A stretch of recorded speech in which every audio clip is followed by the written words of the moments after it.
My name is Haley, and I'm here in my home state attending the largest LEGO convention in Utah, Brickslopes.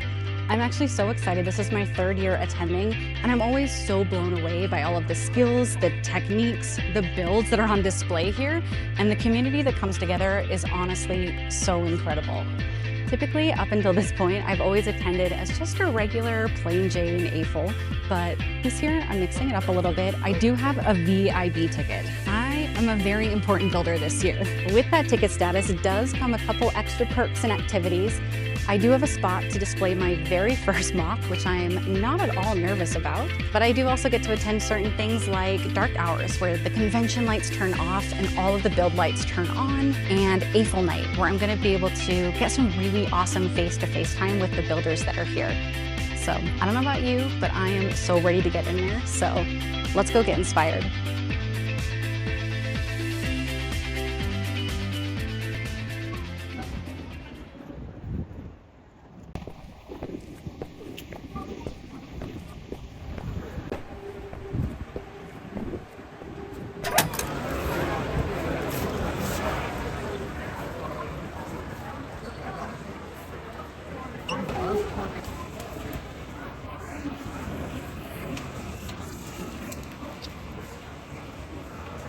It's beautiful.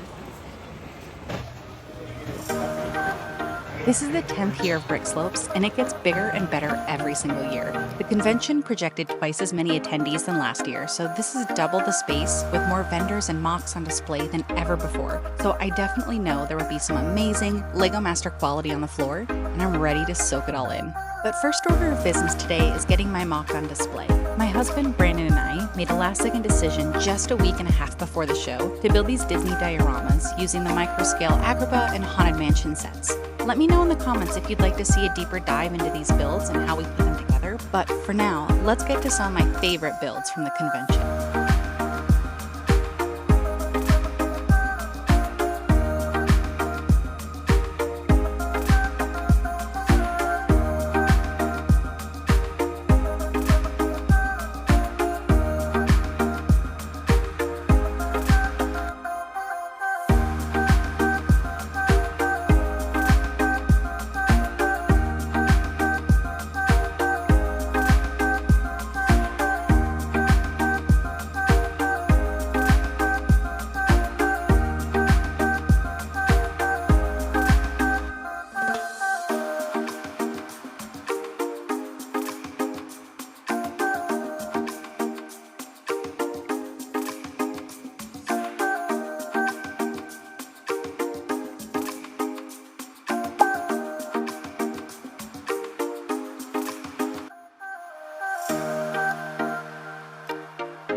So many more builds that were just as beautiful and creative as those.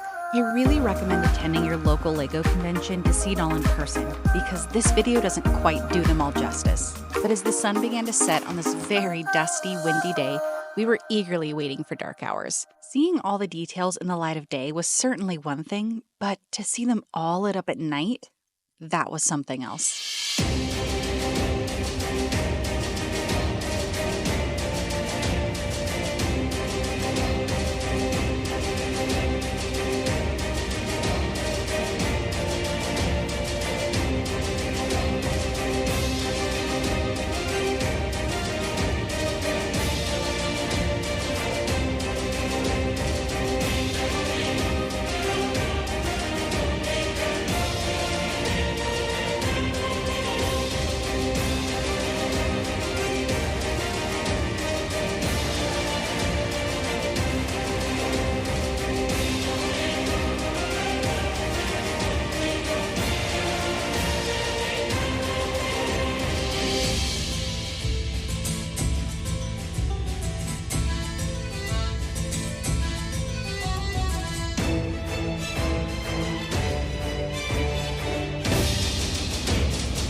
While yesterday's focus was on other people's builds, today is a quest for knowledge. It's all about me and my own building skills.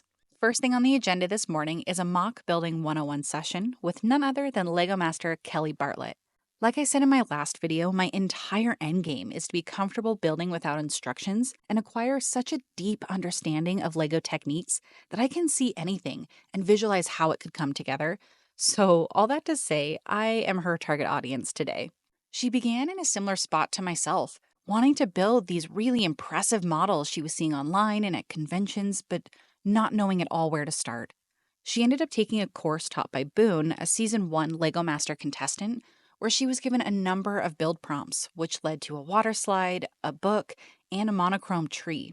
She had such a strong vision of what she wanted that tree to look like that after a bit more experience, she knew she had to come back to it.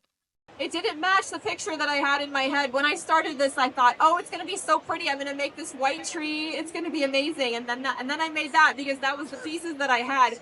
Once I increased my parts collection and I got the hang of mock building and I learned some new techniques, I went and recreated that white tree in a different way. And this is what I came up with. The second must-do today is motion and mechanisms, and it's all about getting your bricks to move. We went through 9 different types of motion, all within an 8x8 build. They started us off with a basic up and down movement, and I was honestly kind of amazed at just how simple it was to do. How they're having fun with their friends. I've always considered motion to be such an advanced technique that I hadn't even considered it would be something to incorporate into the forest sooner rather than later. Crazy eyes. They're googly. They broke the motion down to its simplest parts and made it so incredibly easy to follow, including gear ratios, something I have actively avoided. But it was surprisingly simple. This is a 1:3 ratio due to the first gear that's attached to the handle having 24 teeth, whereas the second only has 8. Going from larger to smaller like this is going to have a slower speed, whereas a 3:1 ratio, where the 8-tooth gear is doing the driving, you can see how that drastically affects the speed. You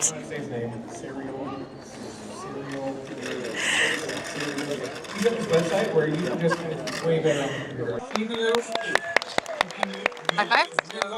Attending Brickslopes for the 3rd time, I knew I would see some incredible builds. But attending as a very important builder this year has been an experience I'll always remember. The builders and the knowledge they shared has me seeing possibilities I hadn't dared imagine for myself. Seeing just how easy it is to put bricks into motion was a complete game changer. I was stunned with what could be done with only a handful of pieces. There were so many builds, both large and small, that blew me away with techniques I'd never seen before. I really understand now why Kelly emphasized the importance of community. Connecting with others, hearing their stories, and learning from their journeys keeps me inspired to find my own path in this incredible hobby. Their insights and encouragement have shown me that every master was once a beginner, and the only way to improve is to build. Because no matter where you are in your Lego journey, you just have to start.